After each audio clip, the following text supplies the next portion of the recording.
Grooming and the role of the husbandman is a full-time, high-demand, high-maintenance role.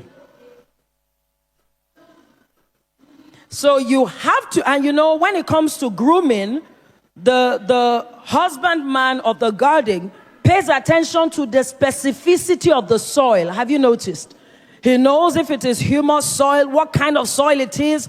He knows what kind of nourishment it requires. He knows how we will plow. There are different approaches to region. I don't know a lot about agriculture. Before someone who knows agriculture will be like, but you get the concept. There are specific blueprints that are deployed for specific contexts. The type of soil, the type of crop, its life cycle, the gestation life cycle before it fully matures. That is how a man of God ought to be with his wife. You have to be so attuned to her that you actually recognize her changing seasons. The way you mentor, cover, speak over, protect and provide for a woman when she's just had a baby is different from when you just got married to her. So some of her because women of God don't continue you. And what I mean by that is English is that she's continuing. It is the women of God who love God, who listen to solid word, that are the most discontent because they don't know how to navigate their disappointments. One morning she's praying for him and saying, he's my man of God. I declare that he's covered, and when she comes to church, pastor's wife says, wives, submit to your husband. What she's hearing is, just take it and do like this. Sometimes they even put hand on chest. Just do like this.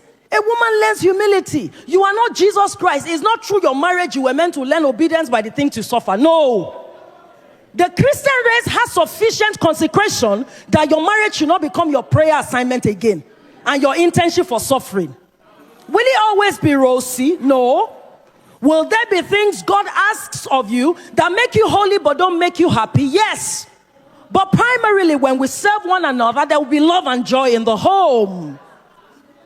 Men of God have to do better. Do better. We must go before the Lord. Remember, he's the one who brought her to him. Brought her to him. So he is up at night. Manto paria kabelevregada bahaste. Rudovegiza Lisha. I receive blueprints to raise this woman, to nurture her. She must be fit for purpose. She must be fit for purpose. Does she have scoring?